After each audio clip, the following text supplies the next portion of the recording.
Hello दोस्तों, स्वागत है आप सभी का आपके अपने YouTube चैनल पर। दोस्तों यहाँ पर देखो, जैसे कि RSSC GD के लिए लगातार मेरी क्लासेस चल रही हैं और लगातार क्लासेस की श्रृंखला में आज एक और प्यारा सा पार्ट आपके सामने लेकर के उपस्थित हुआ हूँ, नंबर सिस्टम का यूनिट डिजिट पार्ट। क्योंकि यूनिट डिजिट देखो, यहाँ पर मैं आपका दो पार्ट में यार कवर कराऊंगा। दो पार्ट में मैं कैसे यहाँ पर आज थोड़ा सा मैं बेसिक बताऊंगा और इसके बाद जो यूनिट डिजिट के यार एडवांस लेवल के क्वेश्चंस होते हैं वो मैं सेकेंड पार्ट में आपके कवर कराऊंगा।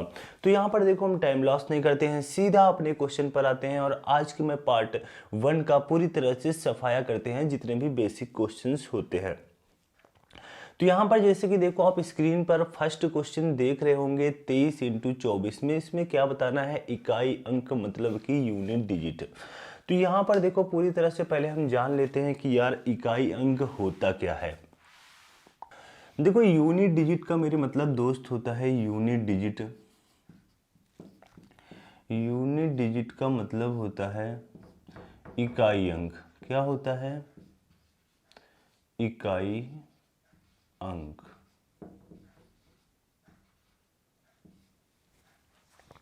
ये होता है आपका यूनिट डिजिट। अब ये इकाई अंक आप सभी को पता होगा कि जैसे देखो, यहाँ पर कोई वैल्यू लिखी हुई है 1 2 3 4 5। मैं इसमें आपसे पूछूं कि बताइए इकाई अंक कौन सा होगा, तो आप तुरंत बता दोगे सर यहाँ पर जो 5 है वो क्या है? इकाई अंक है।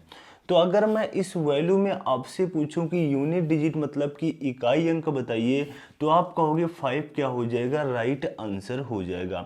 यही है यूनिट डिजिट, यही है इकाई अंक। जैसे मैंने कोई वैल्यू लिखी, यहाँ पर 25 लिखा या 257 लिखा, मैंने इसमें आपसे पूछा कि इकाई अंक बताइए, तो जो इकाई अंक है वो कौन सा है? 7 है। यही तो हमारा राइट आंसर हो गया। कोई भी वैल्यू आप ले लो, यहाँ पर आपने 11 लिखा, मैंने कहा इकाई अंक बताइए, तो इकाई अंक आपका क्या हो जाएगा? ये पहली वाली वैल्यू। तो 1 आपका क्या हो जाएगा? राइट आंसर हो जाएगा। तो यही इकाई अंक जब देखो भिन्न भिन्न टाइप से क्वेश्चंस बनेंगे तब हम कैसे बताएंगे। तो यहाँ पर थोड़ा सा आपका क्लियर हो गया होगा, थोड़ा सा आपको पूरी तरह से समझ में आ गया हो इकाई अंक का मतलब क्या होता है। तो अब हम अपने क्वेश्चंस में देखते हैं कैसे हमसे एग्जामिनर इकाई अंक के क्वेश्चन पूछता है।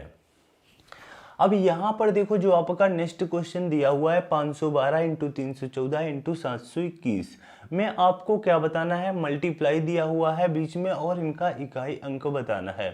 तो यहाँ पर देखो, अगर आप पूरा मल्टीप्लाई कराओगे ना तो 2 से 3 मिनट का टाइम अपना लॉस करोगे। लेकिन आपको ऐसे क्वेश्चन में मैंने बता रखा है केवल इकाई अंक लेना है। 512 का मैंने 2 ले लिया, 314 का मैंने 4 ले लिया, 721 का 1 ले लिया।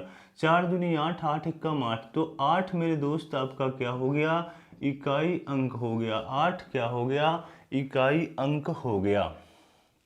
तो इसी तरीके से आपको इन क्वेश्चंस को उड़ाना है। इसके बाद यहाँ पर देखो, जो नेक्स्ट क्वेश्चन दिया हुआ है बिल्कुल सेम वैल्यू यार यहाँ पर दी हुई है 512, 314 और 721। बस वहां पर मल्टीप्लाई का चिन्ह था और यहाँ पर क्या दिया हुआ है? प्लस का चिन्ह दिया हुआ है। तो कोई बात नहीं है, जैसे जो चिन्ह दिए हुए हम वैसे ही लगा लेंगे, वैसे ही क्वेश्चन का सोल्यूशन दे देंगे। 512 का मैंने 2 ले लिया, बीच में प्लस चिन्ह है तो प्लस लगा दिया। 314 का मैंने 4 ले लिया, 721 का मैंने 1 ले लिया। अब यहाँ पर वहां पर मैंने मल्टीप्लाई किया था, तो यहाँ पर हम क्या करेंगे? सम कर लेंगे। 4 2 6, कितना हो जाएगा? 7 हो जाएगा। यही मेरे दोस्त आपका क्या हो जाएगा? राइट आंसर हो जाएगा। अगर दोस्त अब भी इन क्वेश्चन में किसी भी प्रकार की कोई प्रॉब्लम है तो नीचे निसंकोच कमेंट बॉक्स में छाप देना, क्योंकि यार मैं लगातार आपके लिए क्लासेस दे रहा हूँ। उन क्लासेस के माध्यम से आपके मैं सभी डाउट यार दूर करने की पूरी कोशिश करूंगा। इसके बाद देखते हैं अपना नेक्स्ट क्वेश्चन। अब यहाँ पर देखो, जो नेक्स्ट क्वेश्चन दिया हुआ है कितना दिखावटी और डरावना क्वेश्चन दिया हुआ है। अगर आपका कंसेप्ट क्लियर नहीं है तो आप ऐसे क्वेश्चन को देख करके ही स्किप करोगे। बट अगर यार आपका कंसेप्ट क्लियर है ना, तो ऐसे क्वेश्चन में आप पेन भी नहीं उठाओगे और देख के हंसने लगोगे, क्वेश्चन को टिक करके निकल जाओगे। क्योंकि यहाँ पर देखो क्या दिया हुआ है? 20 × 30 × 500 × 78 69 00 × 512 00 दिया हुआ है। अब यहाँ पर देखो यार, कोई भी मैं इकाई अंक का क्वेश्चन बता दूं, मल्टीप्लाई में है, अगर एक वैल्यू में 0 है ना, तो उस क्वेश्चन का जो आंसर हो जाएगा वो 0 ही हो जाएगा। क्योंकि जैसे मैं आपको थोड़ा सा यहाँ पर एग्जाम्पल दे करके बता दूं, सपोज दैट मैंने कहा कि ये देखो आपका 11 लिखा हुआ है, ये आपका 20 लिखा हुआ है। मैंने आपसे कहा अगर मल्टीप्लाई का यूनिट डिजिट का क्वेश्चन है, अगर एक वैल्यू में 0 है तो उसका यूनिट डिजिट मतलब कि जो इकाई अंक हो जाएगा वो क्या हो जाएगा मेरे दोस्त, वो आपका हो जाएगा 0 ही हो जाएगा अगर एक भी वैल्यू में 0 है।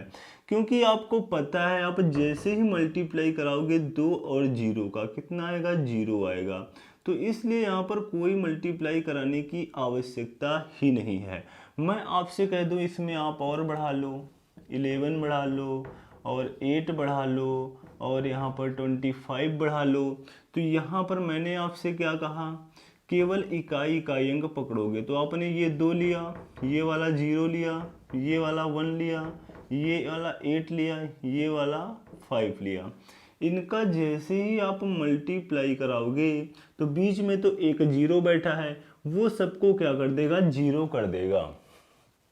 तो इसीलिए मैं आपसे कह रहा हूं यूनिट डिजिट के क्वेश्चन में पूरा क्वेश्चन अगर मल्टीप्लाई में दिया हुआ है, एक भी अगर वैल्यू में लास्ट में जो इकाई अंक है वो 0 है तो उस पूरे क्वेश्चन का आंसर क्या हो जाएगा, 0 हो जाएगा। और इसमें तो प्रत्येक वैल्यू में 0 दिया हुआ है। तो यहाँ पर हमें कुछ कलम चलाने की बात कहें तो कलम उठाने की भी आवश्यकता नहीं थी और हमें 0 आंसर टिक करके आगे बढ़ जाना था। तो 0 इस क्वेश्चन का क्या हो जाएगा, राइट आंसर हो जाएगा। इसके बाद देखते हैं अपना नेक्स्ट क्वेश्चन। यहाँ पर देखो जो आपका नेक्स्ट क्वेश्चन दिया हुआ है काफी लंबा चौड़ा मल्टीप्लाई दिया हुआ है। कोई यार आवश्यकता नहीं है ऐसे क्वेश्चन में हमें डरने की, ना ही हमें पूरा मल्टीप्लाई कराना है। बस जैसे कि मैंने आपसे कहा यूनिट डिजिट का क्वेश्चन है। देखो 49,237 दिया हुआ है तो इसका हम क्या लेंगे, 7 लेंगे। और यहाँ पर क्या दिया हुआ है, 3995 का 5 लेंगे। और यहाँ पर देखो 738 का हम 8 लेंगे। फिर इसके बाद 83 का हम 3 लेंगे और 9 का हम 9 लेंगे। अब यहाँ पर देखो आपको क्या करना है, ये भी आपको पूरा मल्टीप्लाई कराने की कोई आवश्यकता नहीं है। 7 पन्ना 35 का 5, थोड़ा छोटा और बना लेते हैं। देखो 8 त्रिक 24 का 4 और ये आपका 9 हो गया।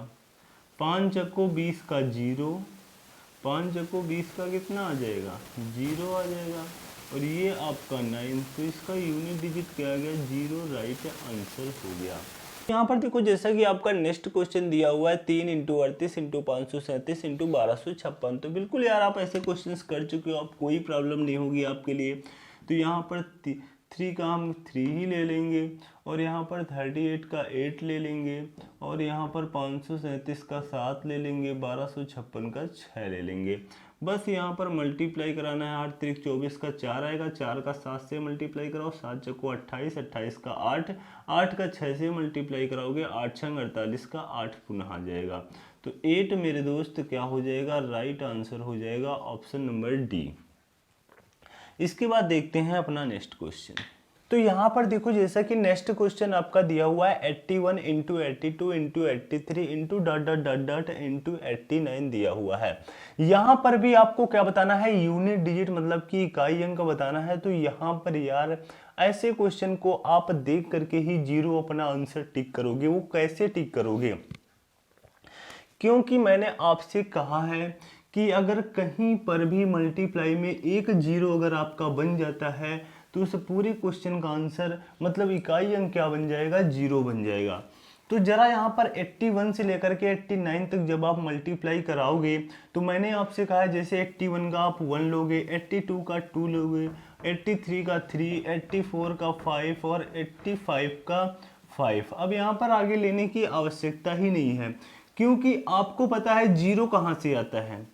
एक 2 मिल जाए और एक 5 मिल जाए तो उससे क्या बन जाएगा, 5 दूनी 10, मतलब कि एक 0 आपका मिल जाएगा। अब यहाँ पर आपका बन चुका है 5 दूनी 10, मतलब एक 0 बन चुका है। अब आप किसी भी नंबर्स का इसमें मल्टीप्लाई कराओगे तो वह 0 बनता चला जाएगा। तो इसलिए इस क्वेश्चन का आंसर भी क्या हो जाएगा, 0 राइट आंसर हो जाएगा। इसके बाद देखते हैं अपना नेक्स्ट क्वेश्चन। अब यहाँ पर देखो जो यूनिट डिजिट का क्वेश्चन है यार, लैंग्वेज का थोड़ा सा क्वेश्चन आपसे पूछा गया है कि सभी विषम अभाज्य संख्याओं के गुणनफल का इकाई अंक ज्ञात कीजिए। सभी ऑड प्राइम नंबर का गुणनफल का इकाई अंक आपको ज्ञात करना है। तो यहाँ पर देखो सभी विषम अभाज्य संख्याएं कौन सी होती हैं, जैसे कि विषम संख्या तो आपकी हो गई 1 से स्टार्ट होती है, विषम संख्या 1 से स्टार्ट होती है, 3 आता है, 5 आता है। बट यहाँ पर आपसे क्या पूछा जा रहा है, आपसे पूछा जा रहा है वो विषम संख्या भी हो और अभाज्य संख्या भी हो।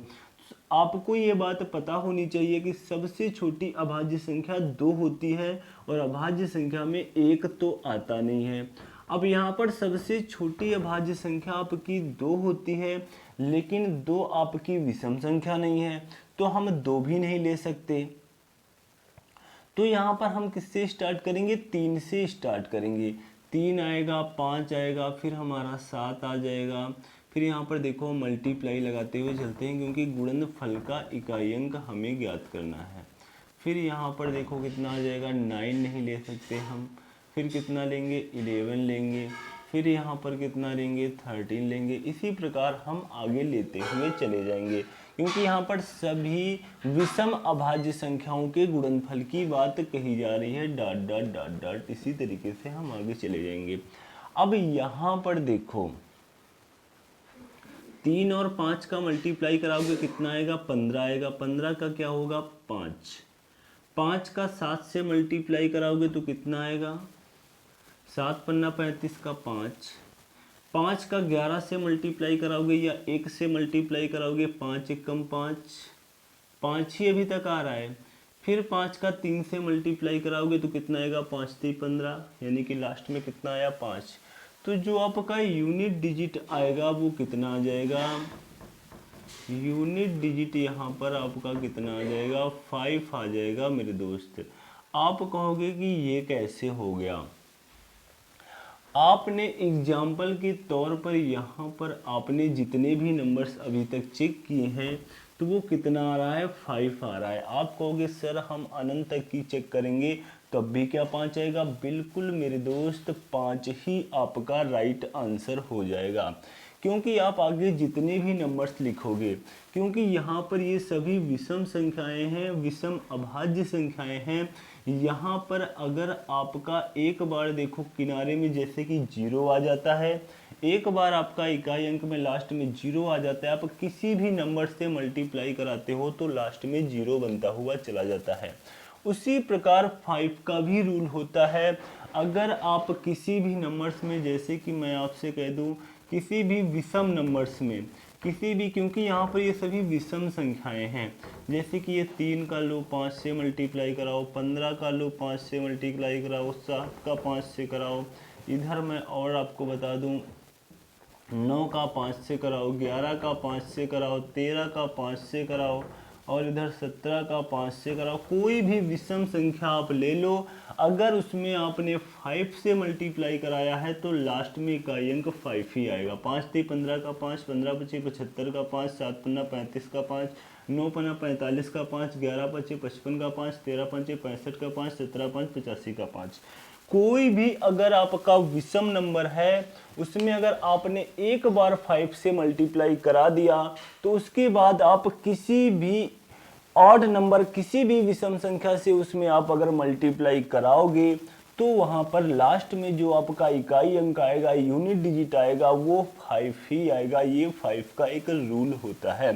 तो इसे आप ऐसे भी याद कर सकते हो जैसे इस टाइप का क्वेश्चन है, लेकिन वहाँ पर थोड़ा सा आपको गौर करना होगा। यहाँ पर विषम अभाज्य संख्याओं की बात कही जा रही थी। अगर आपसे कहा जाता कि सभी अभाज्य संख्याओं के गुणनफल में इकाई अंक क्या आएगा, थोड़ा सा बस एग्जामिनर को लैंग्वेज बदलने का खेल है, इसलिए लैंग्वेज के जितने भी क्वेश्चंस बनेंगे मैं वो आपको करा दूंगा। अगर यहाँ पर आपसे पूछ दिया जाता कि सभी अभाज्य संख्याओं के गुणनफल में इकाई अंक बताइए, तो देखो सभी अभाज्य संख्याओं की अगर बात होती तब आपका क्वेश्चन स्टार्ट होता 2 से, क्योंकि सबसे छोटी अभाज्य संख्या होती है 2, फिर उसके बाद आता 3, फिर उसके बाद आता 5, इसी तरीके से डॉट डॉट आगे भी वैल्यू आ जाती। लेकिन यहाँ पर जब एक ये 2 आ चुका है, 2 आ चुका है, तो आप जैसे ही 5 का 2 में मल्टीप्लाई कराओगे एक 0 बन जाएगा और 0 से पूरे क्वेश्चन का जो यूनिट डिजिट होगा वो 0 हो जाएगा। बस थोड़ा सा लैंग्वेज बदलने का खेल है, आपका आंसर बदलने में देर नहीं लगेगी। बट कभी कभी एग्जामिनर द्वारा यहाँ पर पूछ दिया जाता है 2 को छोड़कर सभी अभाज्य संख्याओं के गुणनफल में इकाई अंक आएगा। तो आपको लैंग्वेज को पूरी तरह से ध्यान देना है कि हमसे पूछा क्या जा रहा है, ना कि हमें क्वेश्चन को रट करके जाना है। ना ही कोई मैं ऐसा यहाँ पर रट्टाफिकेशन आपको सिखाता हूँ मेरे दोस्त कि आप यहाँ पर रट्टा मार करके जाएं, आप यहाँ पर ऐसी ऐसी ट्रिक सीख करके जाएं कि लो ये ट्रिक, लो वो ट्रिक। यार ट्रिक नाम का शब्द मैं बहुत ही कम प्रयोग करता हूँ, क्योंकि ट्रिक जो है ना आपकी बेसिक से ही बनती है। तो बहुत ही प्यारे से स्मार्ट अप्रोच के साथ मैं यहाँ पर आपको पढ़ाते हुए आगे बढ़ता हूँ। बाकी तो ऐसी ऐसी ट्रिक होती हैं, ये लो ट्रिक 1 सेकंड में आंसर, ये लो ट्रिक 2 सेकंड में आंसर। यार वो ट्रिक खाली उसी क्वेश्चन में काम करें, वो ट्रिक खाली उसी क्वेश्चन में काम करें, ऐसी ऐसी ट्रिक आपको बताई जाती हैं। इसलिए मैं थोड़ा सा ट्रिक शब्द का प्रयोग कम करके और प्यारे से अपने स्मार्ट तरीकों के साथ आगे बढ़ता हुआ चल रहा हूँ। तो दोस्तों मेरी आज की यह क्लास कैसी लगी नीचे कमेंट बॉक्स में छाप के अवश्य बताएं। आगे वाले पार्ट में जितने भी कुछ लैंग्वेज के क्वेश्चंस होंगे और यहाँ पर एडवांस लेवल के जो भी यूनिट डिजिट के पावर वाले क्वेश्चंस आते हैं वो सभी मैं आपको कराऊंगा। तो दोस्तों आज की मेरी यह क्लास कैसी लगी नीचे कमेंट बॉक्स में छाप के अवश्य बताएं। अभी तक अगर चैनल को सब्सक्राइब नहीं किया है, सब्सक्राइब कर लेना, बेल आइकन पे ऑल पे जाकर प्रेस कर लेना, जिससे किसी प्रकार की कोई नई वीडियो अपलोड करूँ उसकी नोटिफिकेशन आपको मिल सके सबसे पहले। Thanks to all of you.